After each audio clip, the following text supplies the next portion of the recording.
Voilà, ça y est, je crois qu'on est live. Je vois qu'on est en direct. Merci à tous les participants et participantes. Je vois qu'ils commencent à nous rejoindre.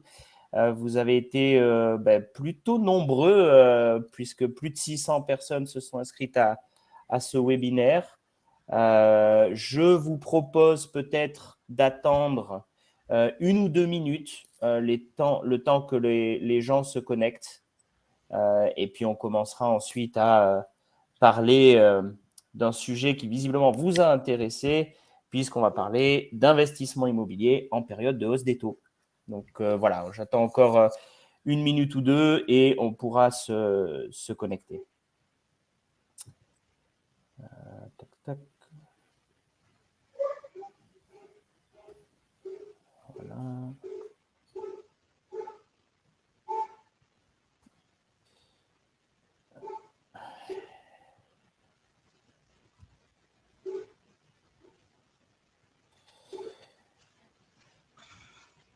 Ok, je vois qu'on commence à avoir pas mal de monde qui se connecte. Merci beaucoup à toutes et à tous d'être présents aujourd'hui. Pour ceux qui nous suivent depuis maintenant quelques mois, comme vous le savez, c'est un rendez-vous mensuel au cours duquel on aborde des thématiques importantes et d'actualité sur lesquelles on pense on va pouvoir vous apporter un petit peu quelques informations. Vous savez que l'objectif de Néopha, c'est vraiment d'aider les épargnants à mieux comprendre leur épargne et notamment avec l'aide de professionnels. Et on a la chance aujourd'hui d'avoir 2 personnes de grande qualité, une conseillère en gestion de patrimoine indépendante, Julie Nolly, et Maxime Palin, qui est un des cofondateurs de Raisers, plateforme spécialisée dans l'investissement obligataire immobilier. On en parlera un peu plus précisément dans la présentation. Julie, si je peux me permettre, est-ce que vous pouvez vous présenter un petit peu pour les gens qui sont avec nous aujourd'hui? Oui, bonsoir à tous. Donc, Julie Nolly, donc j'ai eu une carrière en banque d'à peu près 18 ans, où je travaillais sur des fonctions de direction d'agence principalement. Et puis, j'ai quitté le réseau bancaire de la banque de détail pour m'installer en tant que conseiller en gestion de patrimoine indépendante. Aujourd'hui, je reçois donc mes clients, mes prospects. Je les conseille en optimisation, que ce soit en immobilier, en succession, en transmission, en protection. Voilà, au sein du cabinet, je réalise pour eux un audit patrimonial. Parfait. Merci beaucoup, Julie. Patrimoine associé. Pardon, est-ce que vous pouvez répéter du coup le nom du cabinet? VS Patrimoine et Associés à Metz. VS Patrimoine et Associés, parfait. Maxime, est-ce que vous pouvez du coup nous en dire un petit peu plus sur vous et sur Raisers? Oui, bien sûr. Merci pour l'invitation. Bonjour à tous. Donc, j'ai créé en fait Raisers il y a 8 ans maintenant, en 2014, avec Grégoire Linder, mon associé. Et depuis, en fait, on avait pour ambition de financer des sociétés. Au fur et à mesure de l'avancement de la plateforme, on s'est spécialisé dans l'immobilier pour devenir un pure player de leveur de fonds dans l'immobilier, justement, pour les promoteurs immobiliers et les marchands de biens. Et je reviendrai probablement un petit peu plus après sur le fonctionnement de notre plateforme. Parfait. Merci beaucoup à tous les deux pour cette présentation. Alors, petit rappel de comment ça va se dérouler. On fait une petite introduction, on va dire 5-10 minutes pour parler un petit peu du marché immobilier, où on en est aujourd'hui. Également, qu'est-ce qui se passe avec la hausse des taux, les banques, les crédits, etc.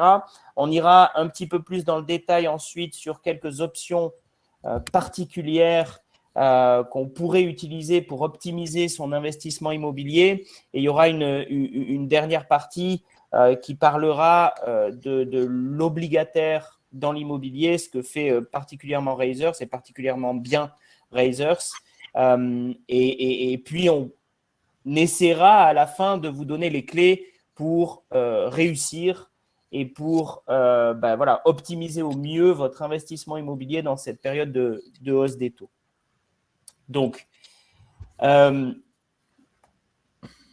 premier point, c'est un slide qui me plaît beaucoup. C'est un slide qui me plaît beaucoup. On l'a utilisé pour envoyer, pour informer les gens donc sur LinkedIn. C'est un slide qui fait peur. C'est un slide sur lequel vous pouvez voir effectivement la hausse des taux de ces dernières semaines, de ces derniers mois. On voit une courbe qui est effrayante. On voit une courbe où on se dit, oulala, à quelle sauce on va être mangé. Je voulais commencer par cette slide pour rappeler peut-être quelques points, c'est-à-dire, je pense que certaines fois, il faut peut-être avoir une vision un petit peu plus, vous savez, en anglais, on dit avoir un step back, c'est-à-dire vraiment faire un pas en arrière, un pas de recul pour dire, OK, ça, c'est sur 3 mois, c'est sur 1 an, mais si on regarde maintenant sur 20 ans, voilà à quoi ressemble la même courbe. C'est la même courbe sur 20 ans, c'est l'évolution du taux de crédit immobilier sur 20 ans. Qu'est-ce qu'on voit? On voit en fait que ce qui est exceptionnel, ce n'est pas ce qu'on est en train de vivre actuellement. Ce qu'on est en train de vivre actuellement, c'est plutôt, on est en train de rattraper ce qui devrait être du standard au niveau des taux immobiliers. On a vécu 4 années absolument exceptionnelles. À partir de 2017, où on avait des taux à zéro quasiment, jusqu'à dernièrement, où là, c'était des années vraiment exceptionnelles qui ont eu un impact considérable sur l'évolution des prix de l'immobilier, effectivement. Mais la réalité, c'est que si on regarde les 20 dernières années, si on regarde même jusque dans les années 80 et même avant, on va plutôt voir des taux aux alentours entre 5 et 10% plutôt que de voir des taux à 0 ou à 1,5. Donc, je voulais faire ce petit rappel-là parce que je pense qu'il est important de comprendre que cette hausse des taux, ce n'est pas une fatalité. C'est quelque chose qui, on ne s'en rappelle peut-être pas, mais ce que vous voyez sur les courbes là, c'était il y a 5-10 ans. Hein. Ce n'était pas il y a 50 ans. C'était notre génération, hein, ce n'était pas celle de nos parents. Donc voilà un petit rappel important. Et je ne sais pas si Julie, vous voulez peut-être ajouter un petit point là-dessus, mais c'est vraiment quelque chose qui, je pense, était très important à rappeler dès le départ. Oui, si je peux rajouter quelque chose. Quand je regarde cette courbe, par exemple, en 2010, on atteignait 5,5%. Imaginez le primo-accédant, donc qui fait son premier investissement.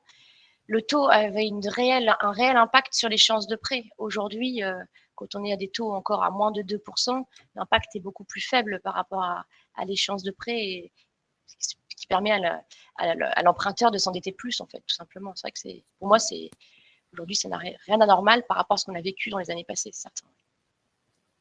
C'est clair, et je pense que on le voit, cette hausse des taux, et on le verra peut-être un peu plus tard parce qu'on aura une partie plus sur les crédits. Cette hausse des taux, a par contre clairement un impact sur le montant emprunté et sur les garanties que les banques vont prendre. Donc voilà, je souhaitais qu'on commence avec ce slide-là ou ces 2 slides-là pour essayer de relativiser un petit peu tout ce qu'on entend et tout ce qu'on voit. Voilà, ça c'était, je pense, important. Maintenant, ça ne veut pas dire que il n'y a pas d'impact sur les prix. À ce jour, la réalité, c'est qu'on n'en voit pas de l'impact sur les prix. C'est peut-être un petit peu trop tôt. On le verra peut-être et sûrement en fin 2022, 2023, 2024. C'est possible. Ce qu'on voit ici, ce graphique en face de vous, c'est l'évolution des prix du logement par, on va dire, groupe de villes. Donc, on va avoir Paris, on va avoir l'Île-de-France, on va avoir les 10 villes de province, les 10 villes de banlieue des provinces, les stations de ski, etc. On voit que tout monte depuis que les taux ont excessivement baissé et étaient quasiment à zéro. On voit également, et c'est très intéressant comme quoi, on voit également qu'à partir du Covid 2020, la ligne bleue foncée, c'est Paris. Et donc, on voit que l'effet Covid a eu quand même un impact sur Paris et sa région. Surtout Paris intramuros. Maxime, Est-ce que toi, tu aurais quelque chose à rajouter sur cette évolution des prix? Est-ce que c'est quelque chose que tu as vu également dans ce que tu fais, peut-être pour les promotions ou autre? Nous, on fait très attention justement par rapport à l'inflation qui implique une hausse des taux qu'on est en train de voir et souvent une baisse des prix de l'immobilier. Je dis souvent parce qu'en fait, ça dépend à quel niveau ça monte.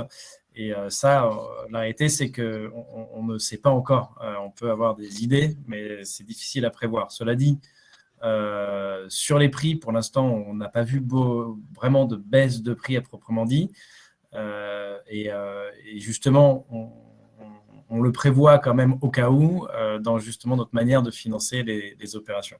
Mais effectivement, c'est intéressant de voir que Paris, avec le Covid, en tout cas, on peut supposer que c'est entre autres à cause du Covid, il y a une inversion de courbe parce que les gens, pas mal de personnes ont voulu quitter Paris. Et il n'y a pas vraiment une baisse, mais une légère baisse, stagnation, disons, à Paris versus le reste de la France à ce moment-là.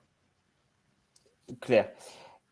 Merci beaucoup pour ce point de situation. Je pense que c'était important d'avoir quelques infos de base, on va dire, sur le marché actuel et sur ce qui s'est passé surtout. Ce que je trouvais était important, c'est de voir un petit peu l'historique et voir qu'en fait, ce qui est en train de se passer n'est pas forcément dramatique, cette hausse des taux, mais clairement, il y a quelques points d'attention et on va rentrer maintenant dans le vif du sujet. Voilà, le slide a voulu se tourner enfin. Julie, vous qui êtes clairement au jour le jour avec des clients, vous avez des dizaines, voire des centaines de clients que vous traitez au cabinet et on le sait, en France, l'investissement immobilier est quand même très fréquent. Qu'est-ce que vous voyez? Est-ce que vous voyez un petit peu de frilosité chez vos clients pour investir dans l'immobilier locatif, en direct? Est-ce que vous voyez un ralentissement ou est-ce que ce ralentissement est plus dû aux banques voilà, qu'est-ce que vous ressentez aujourd'hui au cabinet? Je ne ressens pas réellement de ralentissement, même s'il faut quand même rappeler le contexte actuel. Déjà, on a eu en début 2022 une période électorale, le conflit en Ukraine. Aujourd'hui, on a encore la politique zéro Covid en Chine qui désorganise tout le commerce mondial. Donc forcément, il faut se remettre d'abord dans le contexte. Donc ça, ce n'est pas forcément un contexte qui est lié à l'immobilier ou à l'investissement, mais c'est un contexte géopolitique général en fait. Après, non, je pense pas que, hormis ça, les investisseurs, enfin même un investisseur particulier, soit plus frileux, mais il investira peut-être différemment. Je pense notamment à un projet avec des travaux, un achat avec des travaux. Forcément, l'enveloppe travaux, du fait de la hausse des matières premières, va être plus importante.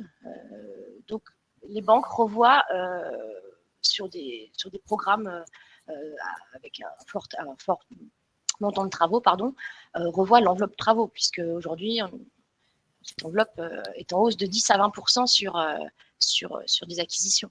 Donc, c'est vu ça, notamment avec les banques, qui aujourd'hui se mettent… Maxime, toi, du coup, qui, sans trahir de secret, tu vas peut-être en parler un petit peu plus après, mais tu es peut-être plus dans la promotion, donc la partie réalisation de travaux et donc construction est primordiale, parce que sinon, il n'y aurait pas de bâtiment.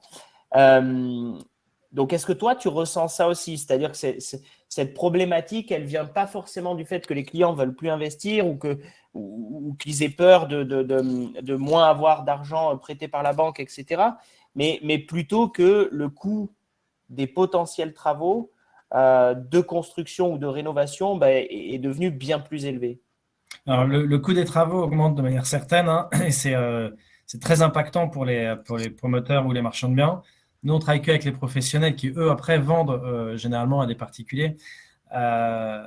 Du coup, ce qui se passe, c'est qu'en revanche, c'est plutôt le prix des terrains qui va avoir tendance à baisser, parce qu'en fait, aujourd'hui, en tout cas à l'heure actuelle, le promoteur ne peut pas impacter la hausse des prix des travaux sur l'immobilier. On l'a vu sur les courbes, elle reste elles vont s'aplatir là en ce moment. Disons que les prix ne bougent pas en attendant un petit peu de savoir ce qui va se passer. Donc, il ne peut pas vraiment augmenter ses prix. Ouais, mais ça en fait, on va le voir sur les 3 derniers mois. En fait, ça n'a pas vraiment bougé. Et on va voir si ça s'incline vers le bas ou vers le haut par la suite. Donc, les prix des travaux, effectivement, augmentent. Donc, il y a des promotions qui peuvent ne pas se faire, en fait, ou des marchands qui vont négocier du coup à la baisse l'acquisition, eux, d'un immeuble en bloc, par exemple. Des choses comme ça. Ouais. Parce que sinon, ça va manger la marge finale. Quand on vend en Pinel ancien ou des choses comme ça, pareil, les travaux impactent le prix global de l'immobilier. Pour les acquéreurs, il faut faire en sorte de rentrer dans le budget. Donc, c'est assez difficile du coup pour les entrepreneurs d'aller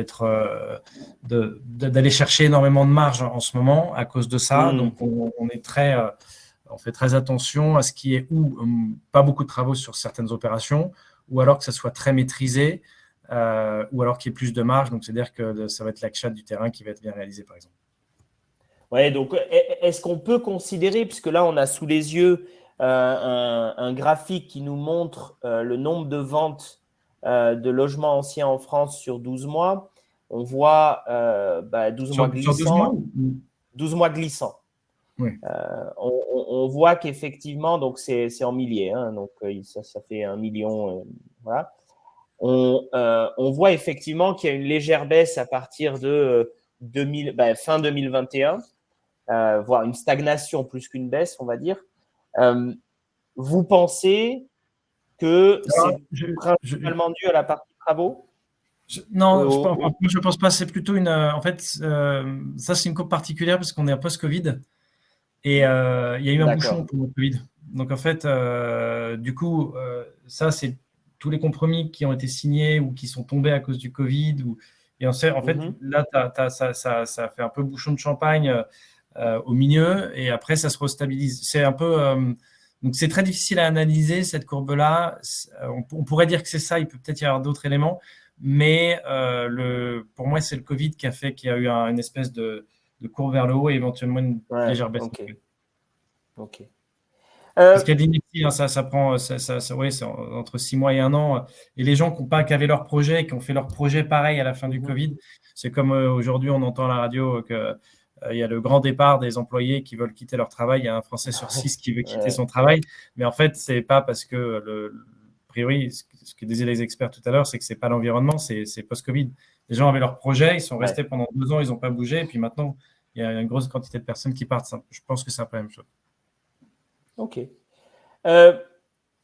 On a mis ce slide-là pour un peu rebondir sur ce que tu dis, Maxime. En fait, c'est très important de voir aussi l'évolution du prix de l'immobilier dans les grandes villes ou les zones rurales.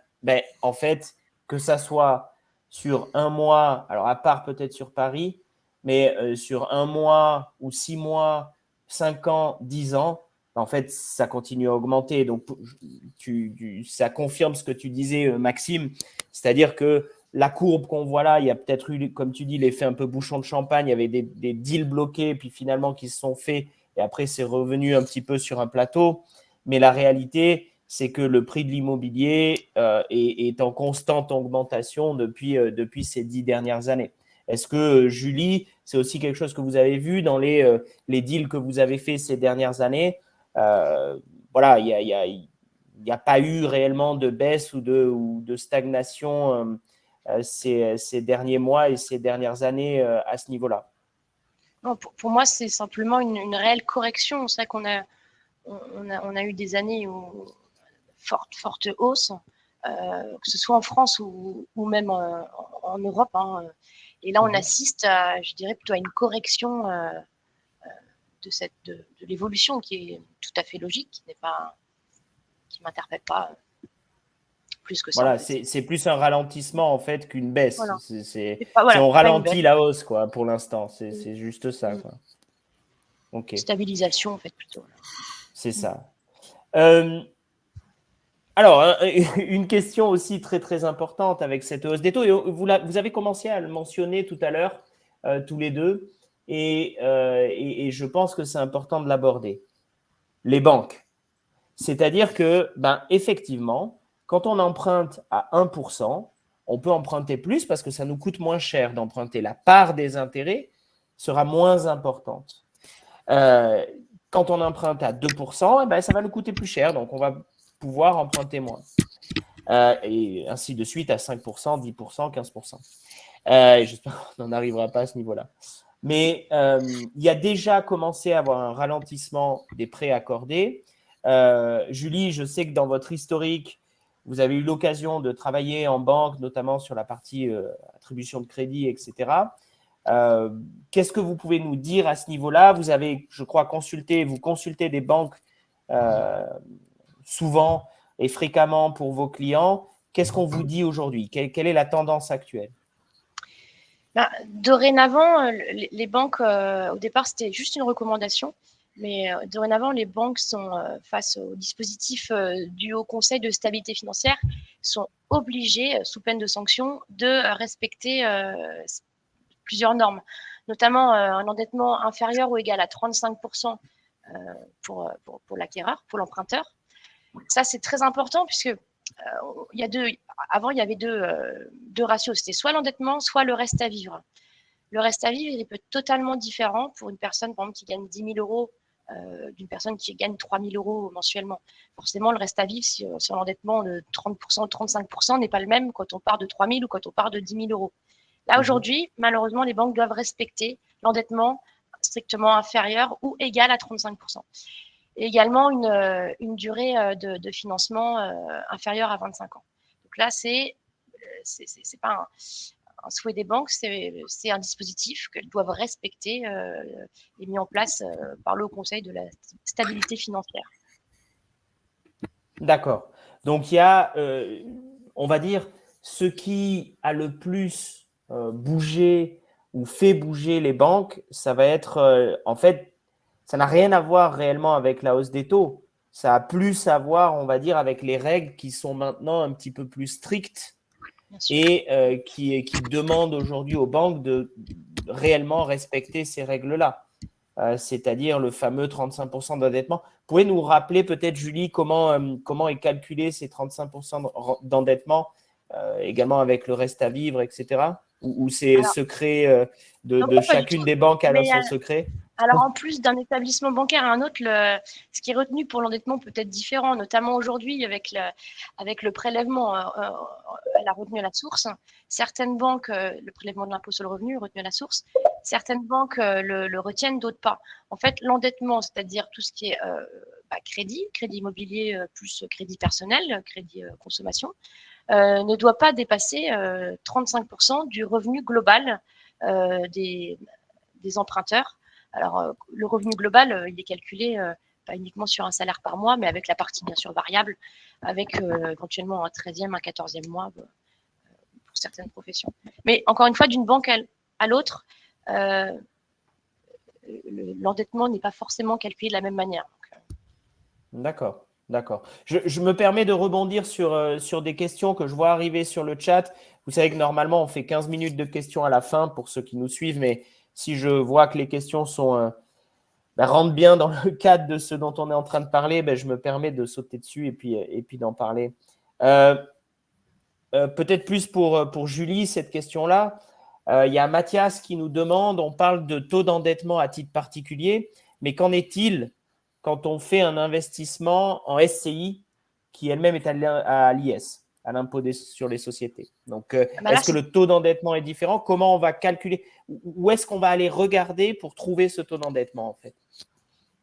Là, il sera totalement différent puisque là, en fait, alors, le financement, puisque si la SCI ou la SARL est à l'IS, là, on raisonnera sur un bénéfice sur la société. Donc, ce ne sera plus du tout. Et le financement se fera plus via un prêt immobilier, mais plutôt via un prêt professionnel. Donc, l'avantage, c'est que l'endettement peut être plus élevé, à condition qu'il reste un bénéfice suffisant pour rembourser le prêt. Pour faire très simplement, c'est le bénéfice de la société qui va rembourser le crédit en capital. C'est comme ça que la banque calcule le remboursement.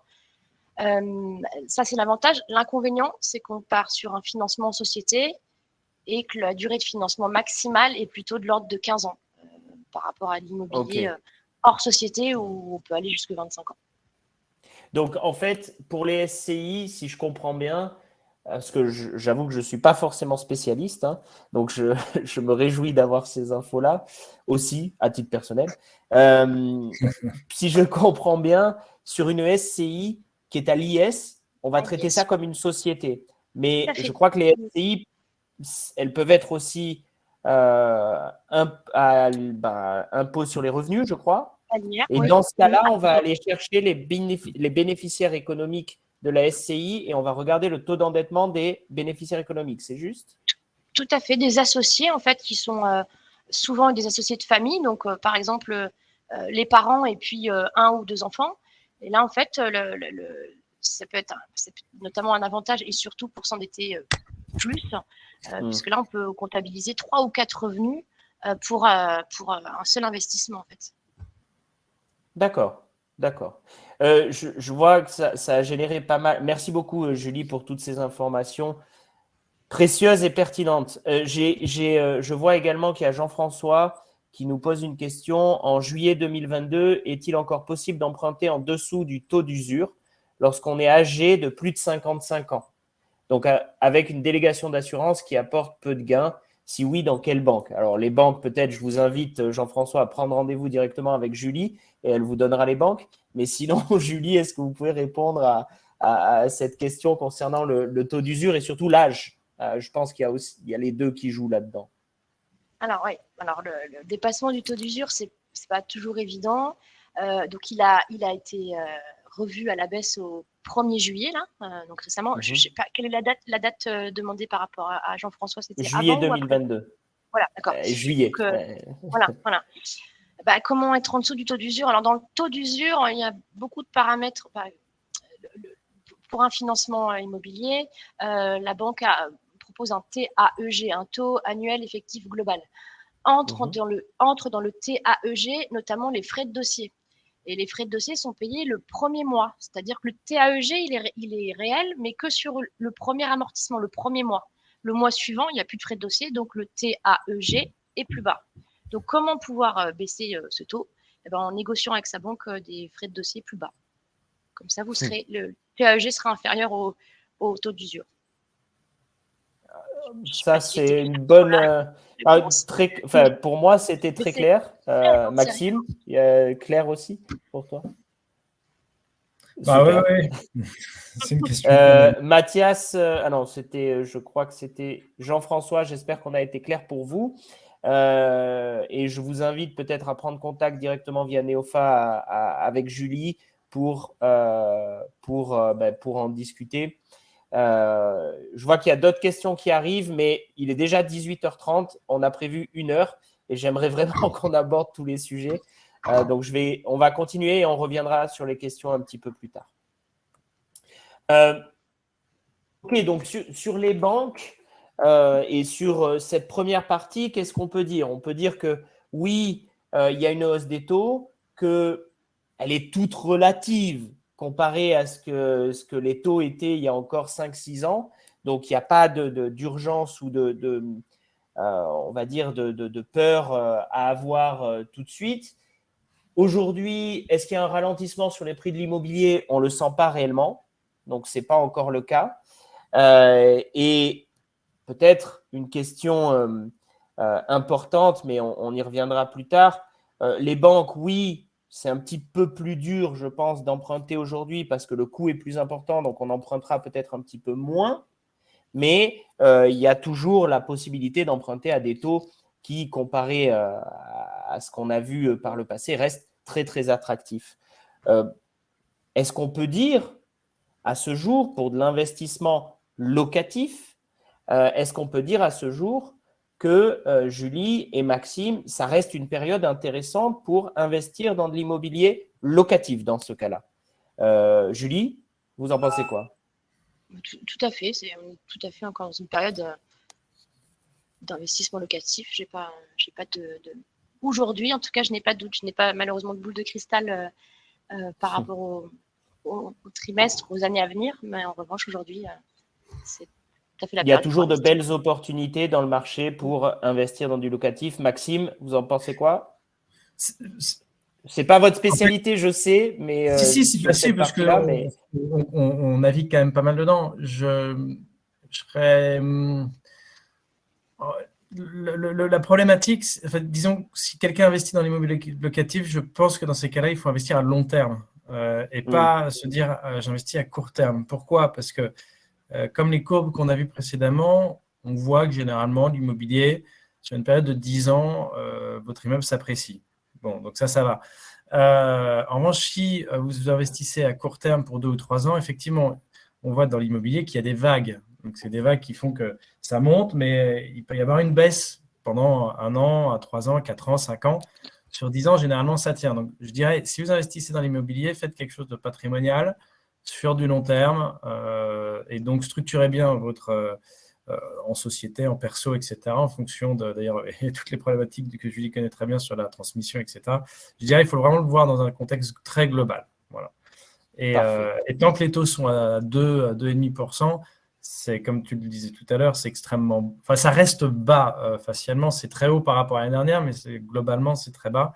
Donc, je dirais qu'un loyer cohérent paye largement le taux d'intérêt. Donc, c'est effectivement intéressant. Mais voilà, c'est plus sur du long terme. Parfait. Merci pour ces infos et ce résumé de cette première partie. Donc, OK, on est encore toujours dans le bon timing pour investir dans l'immobilier si on le souhaite. Maintenant, une partie peut-être encore plus intéressante pour nos auditeurs et pour les spectateurs, comment optimiser cet investissement immobilier? Julie, vous vouliez prendre la parole peut-être sur quelques points et notamment sur un premier point qui est le prêt in fine. Expliquez-nous un petit peu le modèle et pourquoi vous pensez que ça peut aider, on va dire, certaines personnes à investir et à rentabiliser, optimiser leur investissement. Alors, le prêt in fine, donc pour un investisseur qui a la chance d'avoir le capital, c'est-à-dire le cash à apporter par rapport à son investissement, donc qu'il soit par exemple placé en épargne, en assurance vie, en fait, pendant toute la durée du remboursement, il remboursera uniquement la part des intérêts et la part de l'assurance emprunteur. C'est-à-dire qu'en fait, ça ne va pas ou très peu augmenter son taux d'endettement. Donc, ça lui permet en fait sur plusieurs investissements, d'investir sans pénaliser son taux d'endettement. Mais pour ça, Ça, il faut c'est avoir réservé aux personnes qui ont un petit peu de cash, du coup. Voilà, un petit peu de cash. Ça serait des personnes qui veulent acheter un bien à 250 000 euros, ils ont les 250 000 euros sur leur compte et à côté, ils peuvent effectivement emprunter et en fait, ils mettent en garantie ces 250 000 euros, c'est ça? Tout à fait, oui, tout à fait. Ce qui leur permet d'emprunter et pas augmenter leur taux d'endettement, c'est juste? Tout à fait. Et puis pendant la durée de l'emprunt, le capital est placé et bien sûr, apport des intérêts et notamment celui du locatif, les intérêts d'emprunt sont déductibles soit au régime réel ou soit au micro en fonction de comment opte l'investisseur en fait.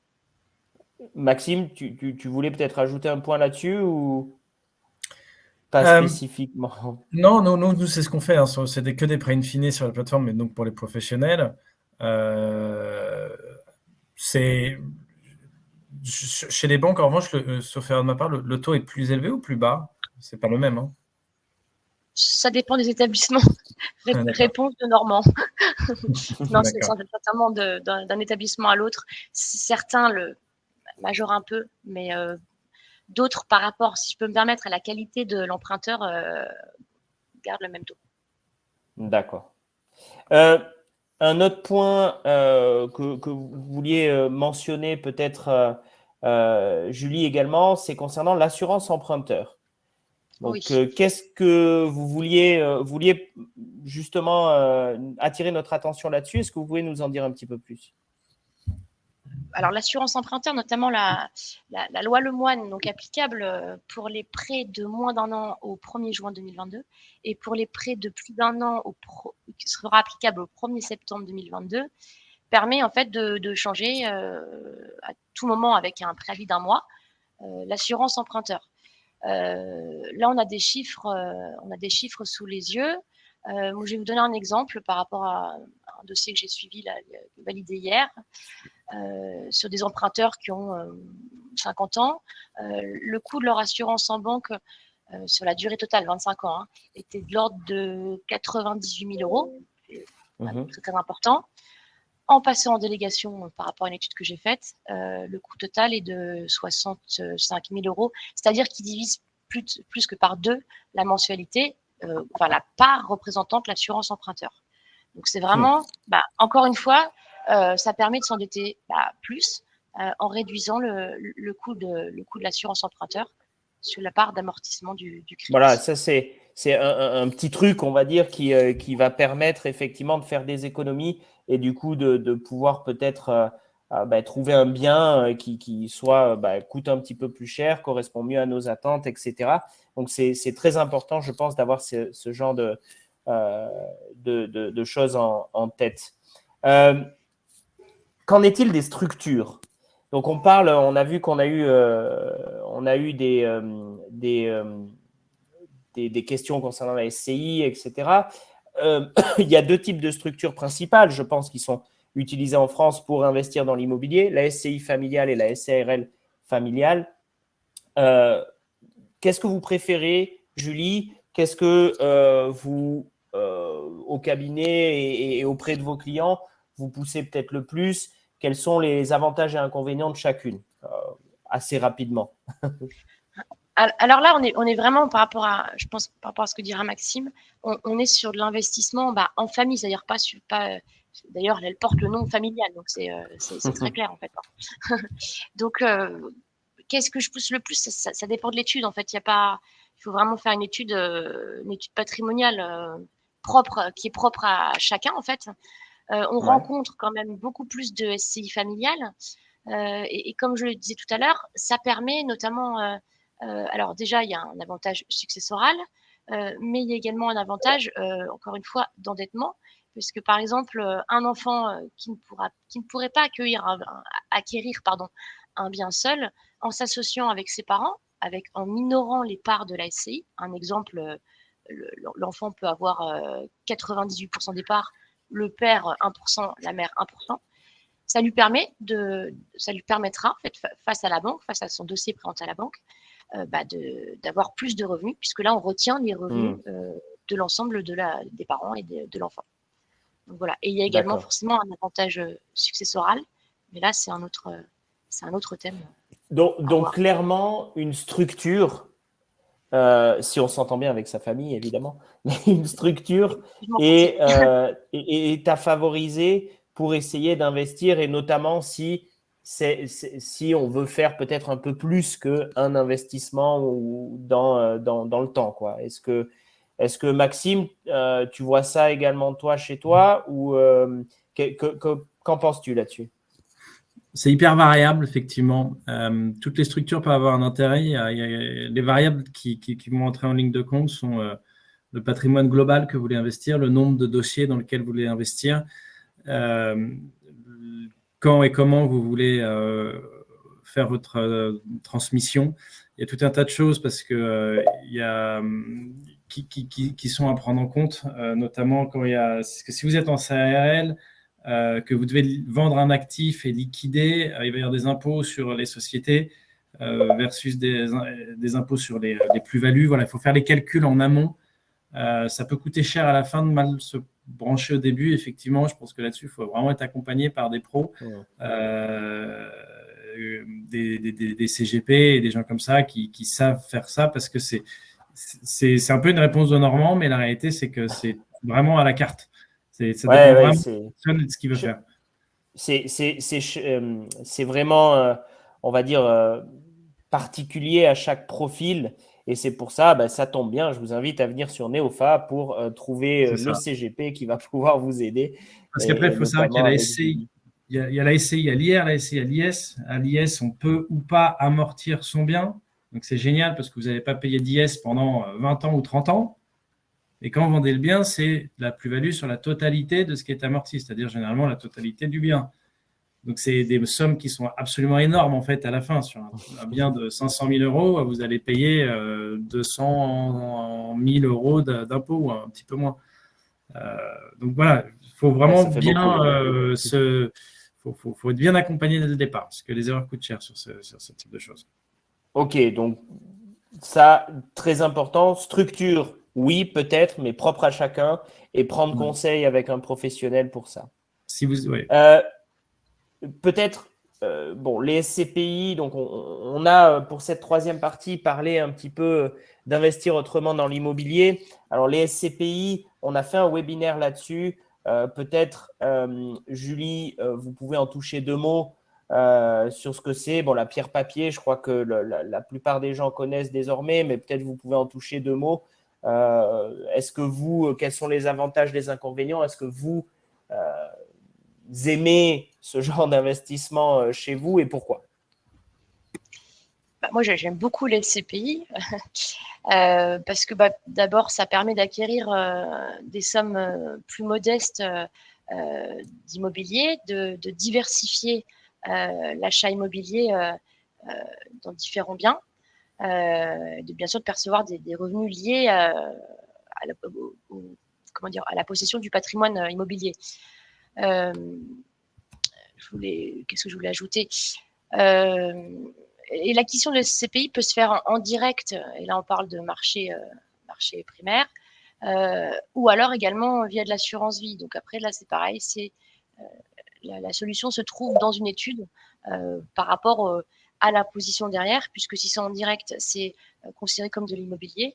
En revanche, si c'est dans le cas de l'assurance vie, ce n'est plus considéré comme de l'immobilier, donc ça ne rentre pas dans le patrimoine immobilier et à l'impôt qui est calculé par rapport à ça.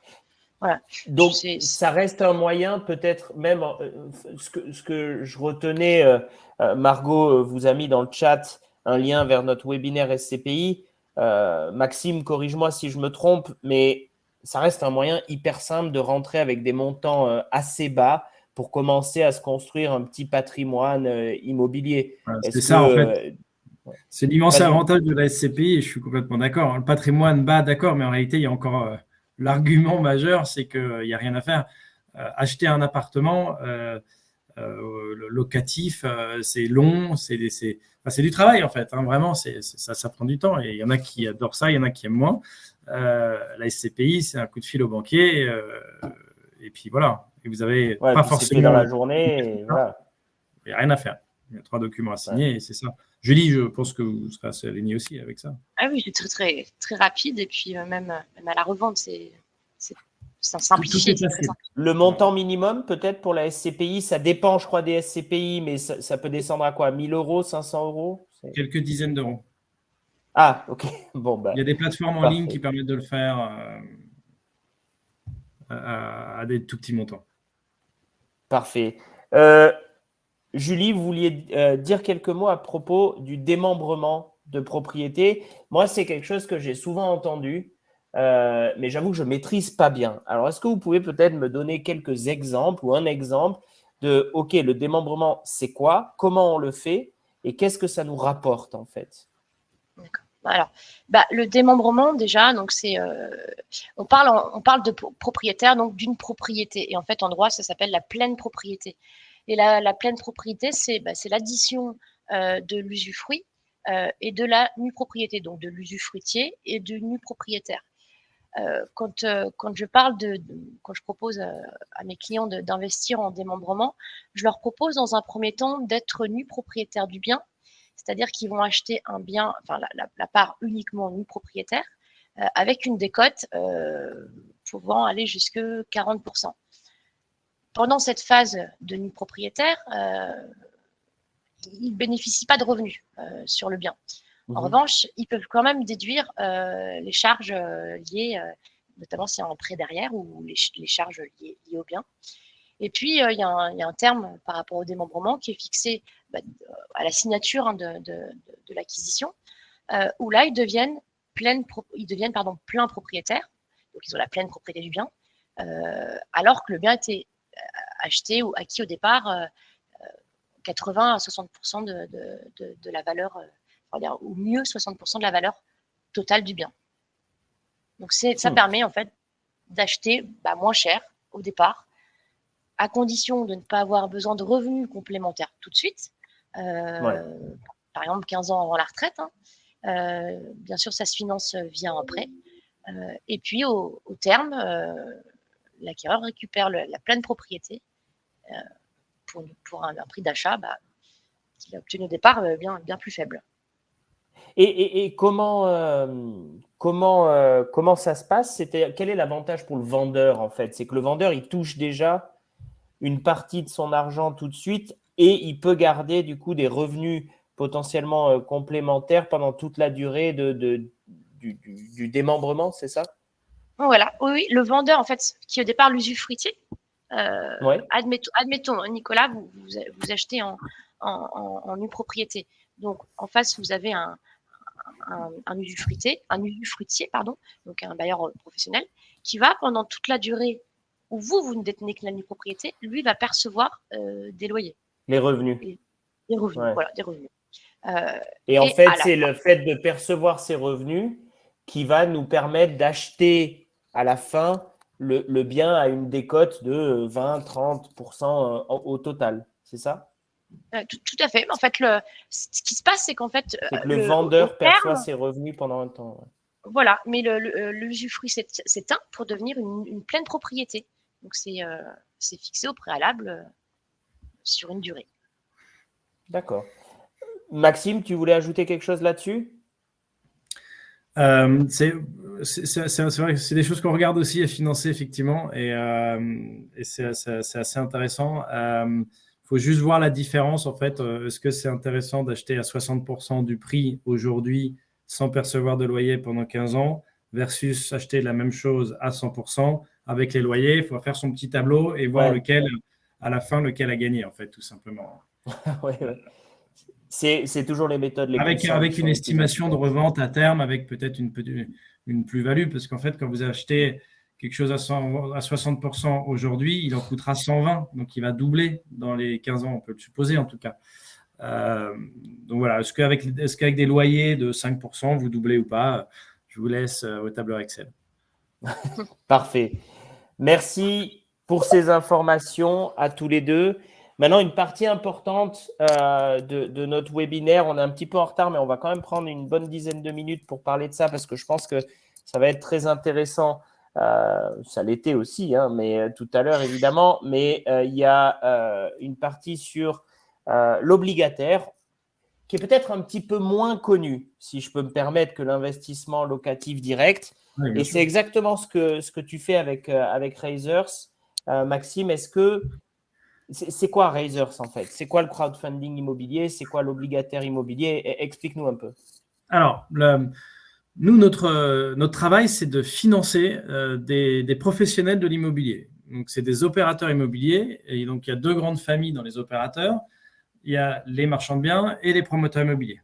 Pour rappel, un marchand de biens, il achète un immeuble, il retape, il fait la peinture, il découpe éventuellement, et ensuite il le revend lot par lot. Le promoteur, lui, achète un terrain, obtient un permis de construire, construit un immeuble et vend les appartements construits. Voilà, c'est la grande différence. Donc nous, on finance les opérateurs, donc ces deux grandes familles, avec justement notre plateforme qui est l'outil qui va permettre justement à des milliers d'investisseurs particuliers de prêter à ces opérateurs immobiliers à partir de 1 000 €. Simplement, ils vont être remboursés à peu près dans des périodes de 2 ans. C'est le temps pour le promoteur de construire son immeuble et de le vendre. Donc, et rappelle-moi un petit peu. Oui, vas-y. Oui. Donc, le promoteur immobilier, quand il va prévoir ses financements, il appelle la banque, il a un crédit bancaire. Ensuite, il a besoin d'amener une certaine partie de fonds propres. Donc, c'est l'argent qu'il va mettre.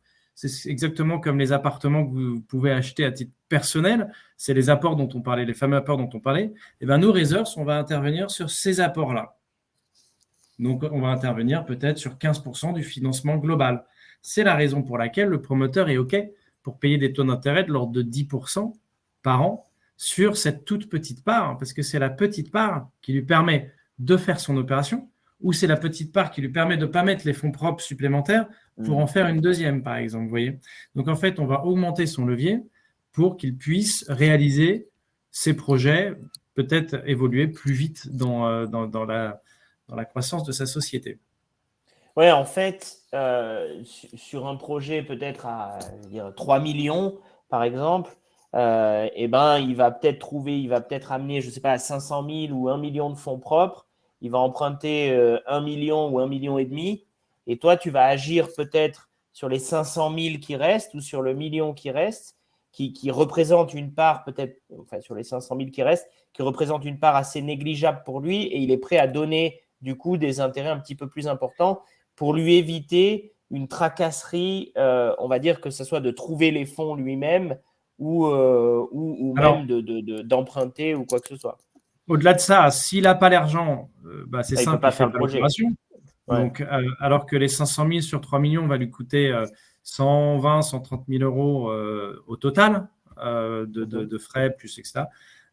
Mais sur 3 millions, il va gagner l'opérateur à peu près, s'il fait correctement son opération, 500 000 euros, vous voyez, un petit peu moins. Ouais. Mais on fait sur ce 3 millions, sur une opération immobilière de ce type-là, on va investir plutôt moins, ce sera plutôt 300. Donc, ça va plutôt lui coûter 80 000 et il va gagner 500 000. C'est à peu près le ratio, vous voyez. Ouais, donc c'est tout bénéf pour lui, en fait, aussi. Hein. C'est vraiment s'il a l'argent, pour lui aussi. S'il a l'argent sur son compte, il n'a pas intérêt à passer par nous parce que ça va lui coûter cher. Mais s'il veut développer d'autres opérations, l'argent qu'il aura gardé va lui permettre de faire ces autres opérations, en fait. Où historiquement, les gens passent aussi avec des copromoteurs qui vont amener également des fonds propres.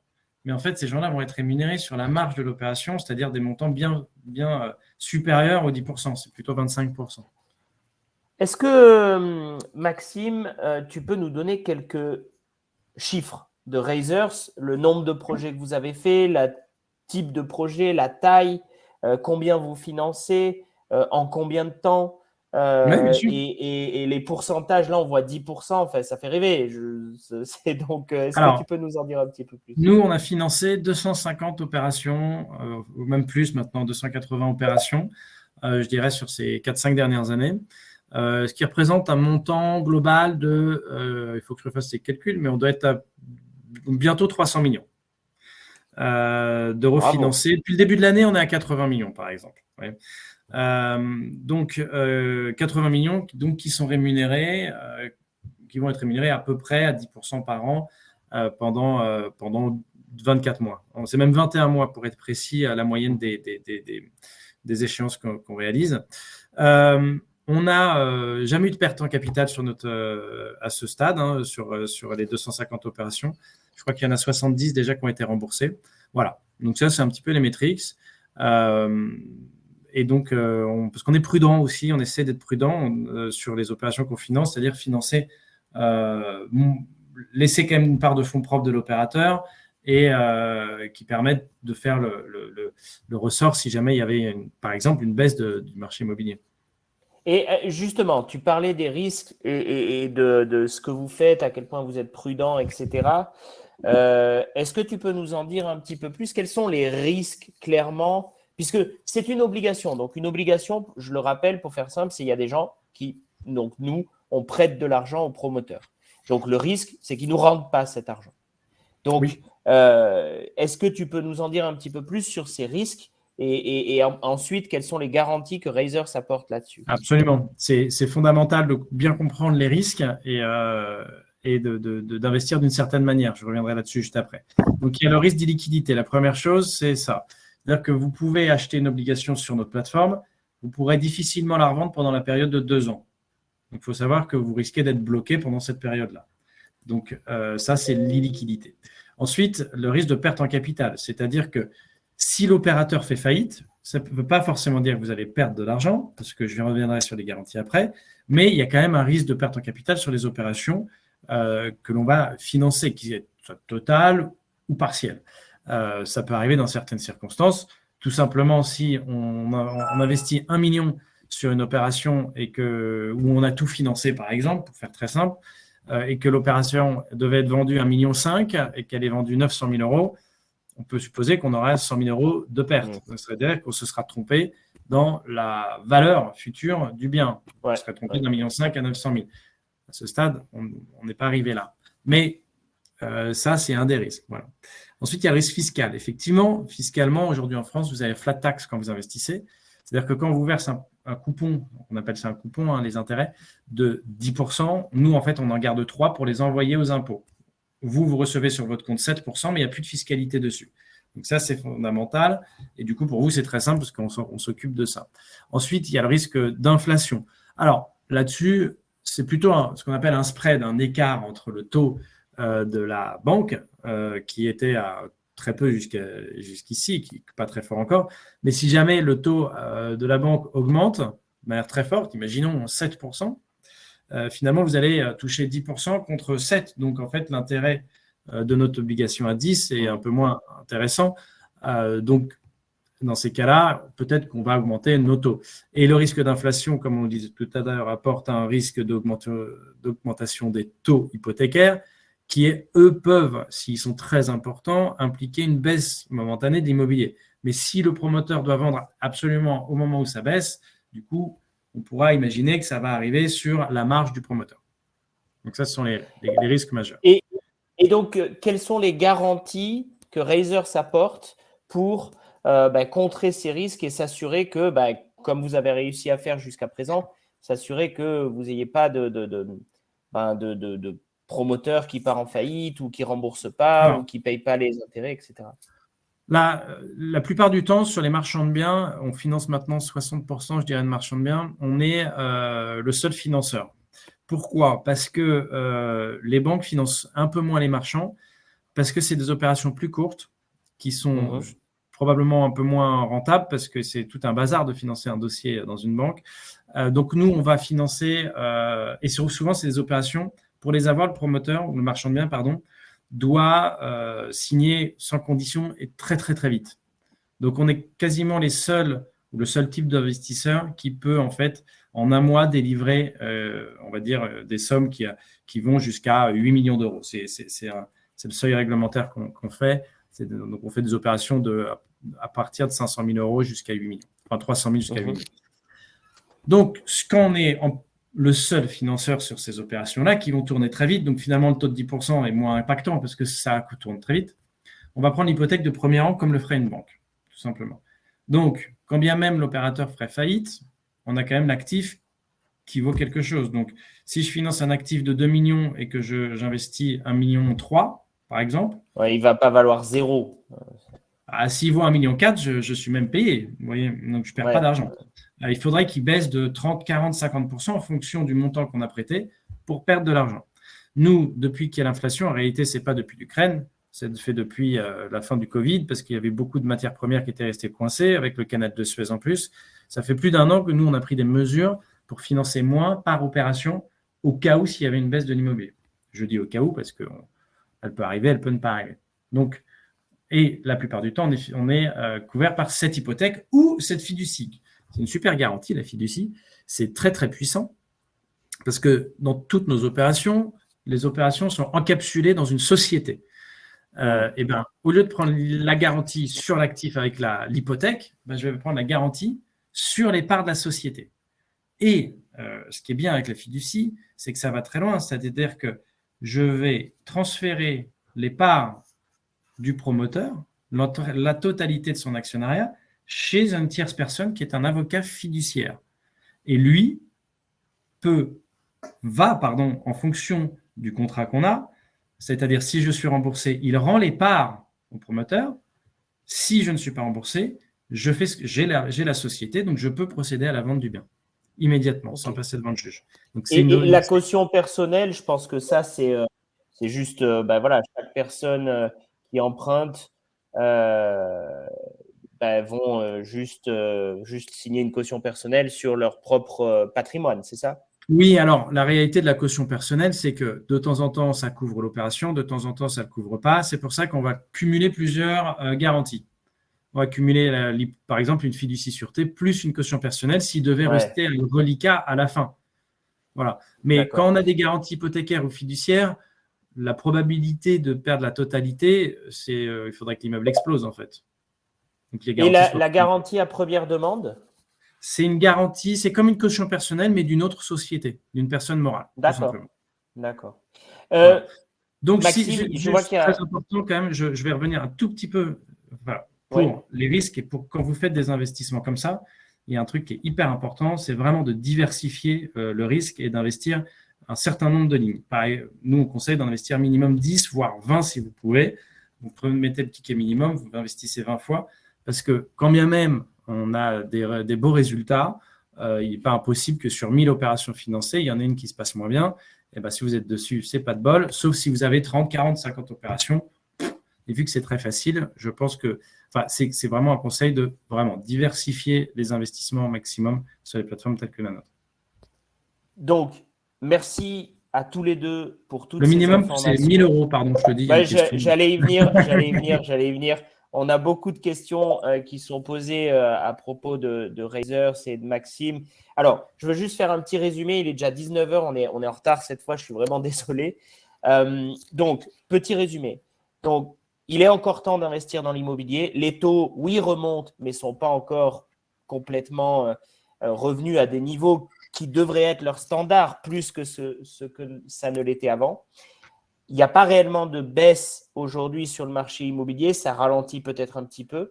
Grâce à Julie, on a vu également quelques petits trucs, on va dire, pour essayer d'économiser sur son prêt et pouvoir avoir des leviers sur combien on allait pouvoir emprunter.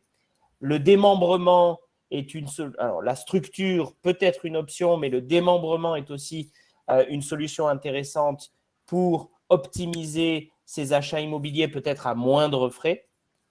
Et concernant Maxime, juste quelques rappels, c'est un autre style d'investissement immobilier. Ce n'est pas investir dans du locatif, c'est investir dans une obligation immobilière, c'est-à-dire qu'on va prêter de l'argent à des promoteurs qui, en retour, vont nous payer. Et c'est ce que Maxime négocie avec eux. Razers, Avec un collatéral immobilier quand j'ai l'hypothèque. C'est ça qui est important. Voilà. Et ils vont nous payer 10% par année. Ce qui est intéressant également de ce côté-là, c'est que les minimums chez Razers pour investir, c'est 1000 €.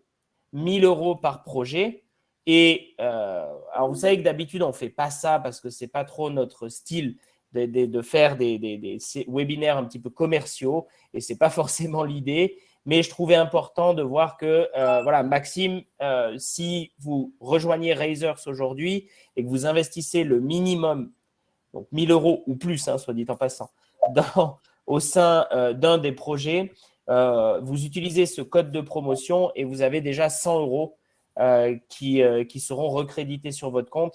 C'est-à-dire que là, en vous inscrivant et en investissant dans un projet aujourd'hui, maintenant, vous avez déjà gagné 10%. Aujourd'hui ou plus tard, parce que les opérations sur notre plateforme se financent généralement en quelques minutes, donc vous avez un tout petit peu de temps. Sinon, donc il n'y a pas d'opération ouverte actuellement, Maxime, c'est ça? Non, parce qu'en fait, effectivement, on finance en ce moment une opération tous les 2 jours quasiment, mais elle part très très vite parce que le produit plaît beaucoup. Mais il faut s'inscrire, vous allez recevoir les newsletters et puis vous verrez en fait au bon moment, quand ça vient, vous pourrez utiliser effectivement le code. Parfait. Je vois que Anne sur la plateforme cherchait ces informations, donc au moins vous avez tout. On vous renverra toutes ces informations évidemment par email avec le replay de ce webinaire. Je vais prendre le temps peut-être de prendre une ou deux questions que j'ai vues dans le module de questions.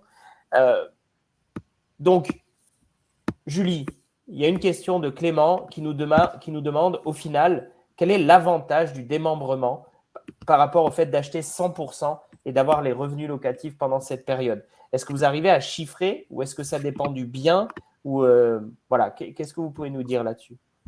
Alors, l'avantage, il est l'acquisition à hauteur au prix de 60 à 80% de la valeur du bien, en moyenne. Le chiffrer comme ça, je ne peux pas vous le chiffrer. Il faut faire en fait une étude en fonction de la personne qui va acquérir en fait le démembrement. Ce que je voulais ajouter par rapport au démembrement, c'est qu'en fait, pour moi, acquérir dans le démembrement, c'est pendant sa période de vie, ou enfin la période où on est actif, en l'occurrence, où on souhaite également réduire son impôt, puisqu'il y a une déduction par rapport aux charges, comme je dis tout à l'heure, en vue de revenus complémentaires pour la retraite. Donc, mais ça se fait lors d'une étude que je réalise au sein du cabinet, une étude patrimoniale, et cette étude est propre à chacun. D'accord. Des chiffres comme ça, à part ce prix d'acquisition avec une décote, c'est possible. En revanche, dans le détail, c'est vraiment, ça s'étudie en fait. Ça dépend du bien, ça dépend de la personne, ça dépend du patrimoine, ça dépend. Comme l'a dit Maxime, je pense qu'en fait, ce qu'il faut, c'est prendre un fichier Excel et faire son comparatif, même acheter un peu plus, 100%. si je peux me permettre, qu'un fichier Excel, c'est un peu plus que ça. Enfin, on dirait bien que c'est vraiment une étude qui est propre à chacun. Alors, autant le prix d'acquisition, on le connaît dès le départ. Après, la réduction fiscale pendant la durée de la nue propriété, elle est à calculer par rapport à la personne. Et puis, la phase de pleine propriété également est à calculer avec la personne. Donc, c'est une étude personnelle en fait qui est à réaliser par rapport à cette acquisition. Parfait. Je vois une question d'Étienne, Maxime, et c'est la dernière question qu'on prend. Je ne voudrais pas qu'on dérape trop. Bon, on enverra toutes les coordonnées de Maxime et Julie par email. Si vous avez des questions et si vous voulez vous inscrire sur Raizers, allez-y. L'inscription est gratuite. On n'a pas mentionné ça d'ailleurs. Vous n'êtes pas obligé d'investir pour vous inscrire. Vous pouvez vous inscrire et regarder. Étienne qui n'a pas très bien compris ce qu'était la caution personnelle. Est-ce que Maxime, tu peux en dire 2 mots?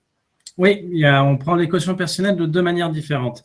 Mais globalement, une caution personnelle, c'est sur un prêt, c'est l'opérateur qui va, sur ses fonds personnels et sur sa fortune, garantir son prêt. C'est-à-dire que si la société ne rembourse pas, il devra aller chercher dans ses fonds personnels, voilà, donc peut-être une maison de vacances ou des choses comme ça. Voilà.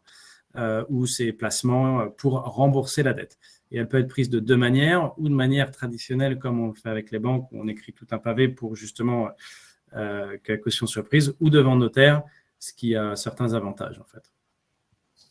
Parfait. J'espère que tout est clair. Donc oui, c'est clairement le moment, toujours le moment d'investir dans l'immobilier. Oui, il y a des options pour essayer d'optimiser ces investissements. Et oui, il y a des alternatives qui vont vous permettre effectivement de rapporter un petit peu d'argent et potentiellement d'investir un petit peu autrement à des prix aussi et à des montants minimum d'investissement qui sont un petit peu différents.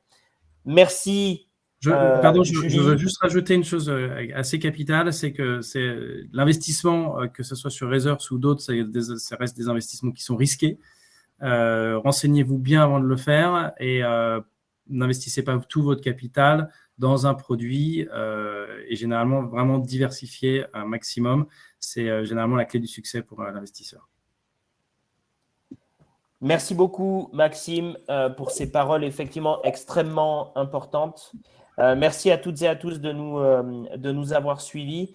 Je vous invite à nous suivre sur les réseaux sociaux ou via nos newsletters.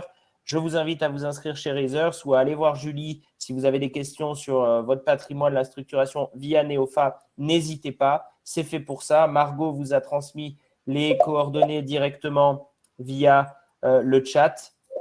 Et puis, pour nous, on se revoit, je pense, dans le 6 semaines, mi-août, ou fin août, où on fera un prochain webinaire et vous serez informés évidemment par email de la thématique. Et on espère vous revoir nombreux. Merci beaucoup à toutes et à tous et à très bientôt. Merci Julie, merci Maxime. Merci Nicolas. Merci. À bientôt. Merci. Au revoir. Au revoir. Bonne soirée.